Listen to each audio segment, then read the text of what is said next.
The bottom line is, it's not very complicated. It may have made it sound a little complicated and above anybody's heads, but it really is all about understanding your own emotions, your own mind, and taking charge of that. Maybe not even control so much, it sounds like a power struggle, but taking charge of who you really are and what you want to become.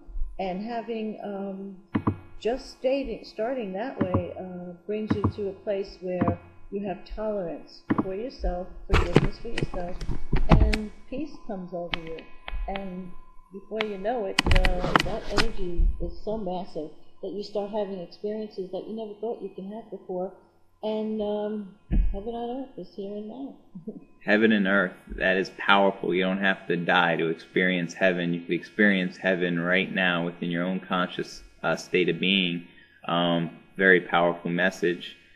So if we don't have any questions, I'm going to look last time here. Don't see any. So if we don't have questions, we're just going to cut right into the video. I do encourage everybody to leave us feedback, respond, comment, rate our videos. If there's stuff you'd like us to cover, paranormal stuff or esoteric knowledge in particular, let us know. Because we're just ordinary, researchers on our own path ourselves, and we're trying to expand our own consciousness and collectively expand the group unified field of consciousness, and have as many people as we can tap into this, so we can build a solid foundation of a higher consciousness and help spread this awareness throughout the entire planet. Because we're teaching what we are trying to learn, and we're open to learn from others. So that's how. Without a doubt. Yeah, that's how we learn from all your input. So we appreciate you signing in. I don't see any questions, so hopefully next week, bring your questions. We'll have another great conversation, and you'll be getting an email. But in the meantime, we appreciate you tuning in. It's been Justin Berengia, Rosebud Kincaid. Stay tuned. We're going to play about a 10-minute video clip from the Thomas Campbell, where he's talking about the nature of consciousness and all that great stuff. So we appreciate it. Love, peace, and light. We'll be seeing you next week. See you next week. Good night.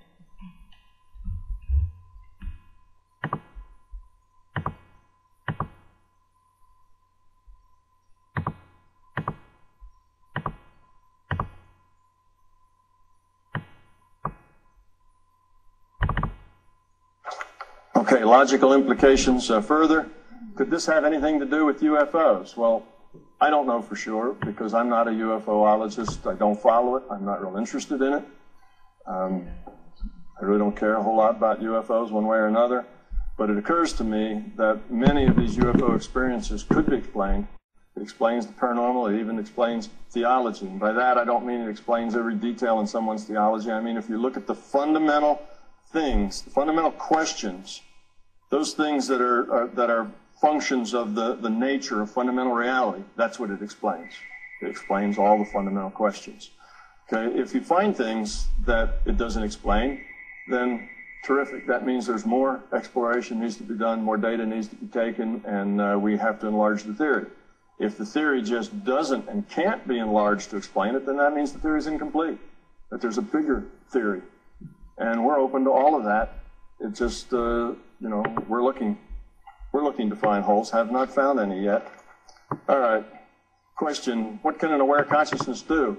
Answer, what can it do? You are consciousness. You are part of a consciousness system. There's very little that you can't do. There will be some things that you don't have access to, like in those future probability states. You won't get access to those states. You'll be kept from some of them if it's determined that that would increase your entropy rather than reduce it. If it turns out that that's not on your path to growth, to dropping fear, dropping ego, then it's a good chance that you won't get there. You'll be, like most computer systems, you'll get to that little thing where we go beep, access denied. It's that sort of thing. But there is a whole lot that you can do. And as it helps your learning, there's no barriers at all. But you wouldn't want a system that provided you with the tools to defeat your own intended progress. So the system is trying to help you out there with its access. Can everybody do it? Well, of course everybody can do it. Everybody who's conscious. Anybody in here who's not conscious? Well, all of us can do it then.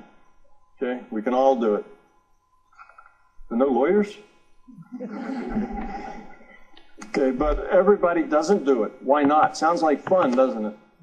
Everybody doesn't do it. Well, everybody could, play the piano in a concert. Everybody could be a brain surgeon or a nuclear physicist. Everybody could do any of those things. But most of us don't do those things because we're not interested. It wasn't what came up when we needed something to come up and do. We don't have the time, we don't have the energy. There's just all kinds of reasons, and those are exact same reasons that everybody doesn't do this. They're not interested, they don't have time, it just doesn't come up. So everybody can do it, but that's theoretical in a sense. Everybody theoretically can do it, but very few people really will. You can do it, though. It's your right as consciousness to learn these things. How do you do it? Well, people ask me that a lot, and the first thing I generally tell them is, if you want to understand consciousness, understand your own consciousness first. Don't worry about anybody else's consciousness. You might think that's more fun, but it's going to be less productive for your learning. Understand your own consciousness. I have a very long section in the book 1 that talks about meditation, how to do it, gives you a lot of examples and things. But meditation is not nearly so hard as you think. It's not nearly as difficult or painful as you think. It's really a very simple thing. You just have to stick with it and practice it and always collect evidential data. If you don't collect evidential data, you won't know what you're doing. It'll just be, well, is this real? I don't know. But it's fun, so let's do it some more.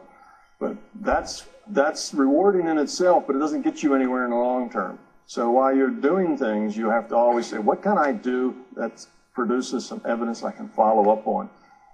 If you're right, let's say 70% of the time, or even 50% of the time, okay?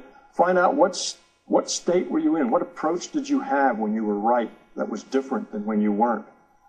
And you will find that by practice and practice, you'll be able to refine what you're doing, how you're thinking, how you define your intent, and you'll get better and better at it. It just goes little tiny increments at a time. It's not a great leap. It's a lot of work. Collecting evidential data, that's important. There's no shortcuts. You can't take any magic pills. You can't read any magic books. You can't hang out with any great gurus. It's not going to help you. You can do all those things, but it's not going to make you grow even a little bit. Growth has to be from the inside. Growth cannot be pushed on you from the outside. If you're not ready, if you don't take the step, it won't happen. Okay, approach to meditation. Look at the things that are orange there in this chart. Notice, fear nothing, hope for nothing, no analysis, expect nothing, don't compare, don't judge. They're all about things not to do. They're not about things to do. Everyone can meditate naturally. You don't have to learn to meditate. What you have to learn to do is to stop doing the stuff that blocks meditation. Meditation's natural to all of us. It's like breathing. You don't have to really even think about it. You just do it. Your consciousness, but you have to stop blocking doing it.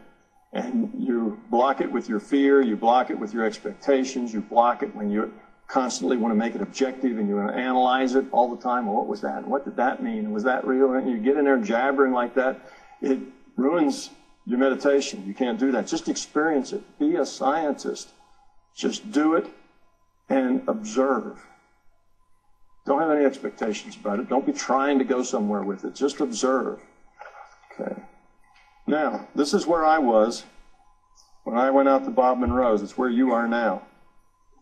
When I went out to Bob Monroe's, my thoughts were, is this guy nuts or what? Well, you have to be thinking that about me now because